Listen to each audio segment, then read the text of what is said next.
Hello दोस्तों, कैसे हैं आप लोग। स्वागत है आपका मेरी नई वीडियो में।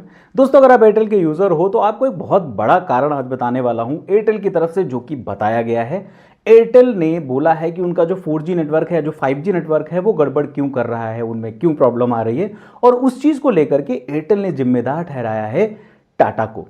जो टाटा की तेजस कंपनी है उसको जिम्मेदार ठहराया है एयरटेल ने। एयरटेल ने बहुत बड़ा आरोप लगा दिया, एक तरीके से बोला जाए, तेजस और बीएसएनएल के ऊपर कि एयरटेल का जो 4G और 5G नेटवर्क जो चल नहीं पा रहा है अच्छी तरीके से, उसके पीछे जिम्मेदार तेजस और बीएसएनएल है।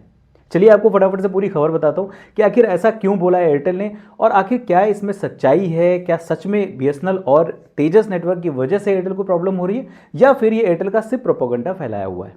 चलिए एक एक करके आपको सारी खबर बताता हूं। अगर आपको वीडियो पसंद आए कहीं पर भी तो वीडियो को लाइक कर दीजिएगा, अपने दोस्तों तक भी शेयर कर दीजिएगा और मेरे चैनल को सब्सक्राइब भी कर लीजिएगा।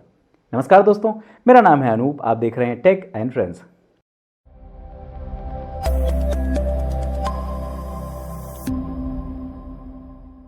अब दोस्तों, जो पूरी खबर है ना वो 14 नवंबर की है। 14 नवंबर को एयरटेल ने तेजस नेटवर्क को, जो टाटा कंपनी की सब्सिडरी कंपनी है, उसको एक लेटर लिखा और उस लेटर में उन्होंने बोला कि जो आपके इक्विपमेंट्स हैं, जो आप स्पेक्ट्रम का यूज़ कर रहे हो बीएसएनएल को लेकर के, वो हमारे नेटवर्क को हैम्पर कर रहे हैं, हमारे नेटवर्क की फ्रिक्वेंसी को हार्म कर रहे हैं, जिसकी वजह से हम अपने यूज़र्स को बहुत ही बेहतर नेटवर्क प्रोवाइड नहीं करा पा रहे हैं। अब यहां पर मेन चीज आ जाती है बैंड फ्रीक्वेंसी की। अब बैंड फ्रीक्वेंसी की अगर बात करें तो आप सभी को पता होगा कि जो बीएसएनएल है, जो बीएसएनएल के बैंड फ्रीक्वेंसी है वो है 800 मेगाहर्ट्ज की।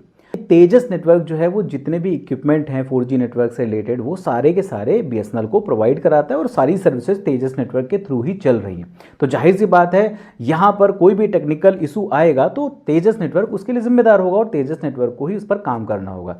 इसी वजह से एयरटेल ने तेजस नेटवर्क को ही जिम्मेदार इसके लिए ठहराया है। उसने ये बोला है कि जो भी पैरामीटर्स होते हैं 800 मेगाहर्ट्ज के जो बैंड फ्रीक्वेंसी के, वो वर्ल्ड लेवल पे जो है वो कुछ और हैं और तेजस नेटवर्क यहाँ पर कुछ और यूज़ कर रहा है, जिसकी वजह से हमारा 900 मेगाहर्ट्ज का बैंड फ्रीक्वेंसी पर असर पड़ रहा है। अब जो वर्ल्ड लेवल पर जो बैंड फ्रीक्वेंसी है वो चलती है 864 से लगा करके और 994 मेगाहर्ट्ज के बीच में, ऐसा कहना है। इंटरनेशनल लेवल पर ये सारी चीज़ें चलती हैं, लेकिन बीएसएनएल या बोले तेजस जो है वो बीएसएनएल के नेटवर्क को प्रोवाइड कराने के लिए जो बैंड फ्रीक्वेंसी यूज़ करता है वो यूज़ करता है 459 से लगा करके 489 मेगाहर्ट्ज के बीच में। यानी यहाँ पर थोड़ी सी प्रॉब्लम हो रही है बैंड फ्रीक्वेंसी को ऊपर नीचे करने की वजह से, जिसकी वजह से एयरटेल की जो 900 मेगाहर्ट्ज की बैंड फ्रीक्वेंसी है वो हैम्पर हो रही है, ऐसा कहना है एयरटेल का। अब ये जो पूरा मामला है ये एक्चुअली है राजस्थान का। राजस्थान में इस तरीके की कुछ प्रॉब्लम आ रही है एयरटेल को, जिसकी वजह से एयरटेल ने बोला कि जो लास्ट दिसंबर है तब से ये प्रॉब्लम चलती चली आ रही है। उस पर हमने कई बार सर्वे भी किया, बहुत सारी चीज़ें देखी, तो हमको ये कंक्लूजन मिला कि हमारा जो नेटवर्क है वो इन्हीं रीजंस की वजह से बेहतर नहीं चल पा रहा है। अब यहाँ पर एयरटेल ने आरोप तो लगा दिया, तो इसका मतलब ये तो नहीं कि आरोप बिल्कुल सही ही होना चाहिए। इस पर टाटा की तरफ से या बोले तेजस नेटवर्क की तरफ से भी जवाब मिला है। अब जो तेजस नेटवर्क की तरफ से जो जवाब दिया गया है वो ऐसा दिया गया है कि जिसकी वजह से डीओटी को भी इस बहस में उतरना ही पड़ेगा, अदरवाइज यहाँ पर मामला गड़बड़ हो सकता है।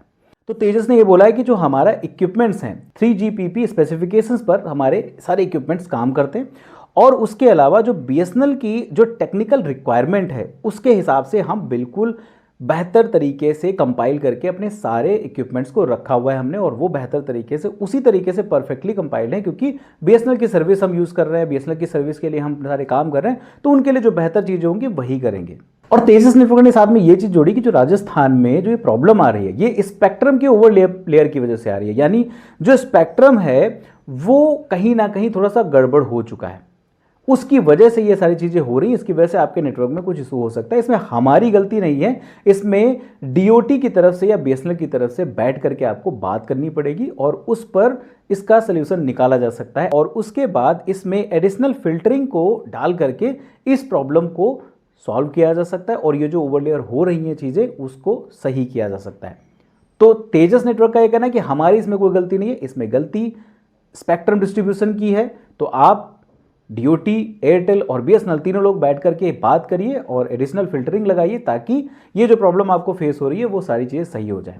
अब इसमें कौन सही बोल रहा है, कौन गलत बोल रहा है, किसकी बात सही है, किसकी बात गलत है, ये तो तभी पता चलेगा जब डीओटी की तरफ से कोई जवाब आता है।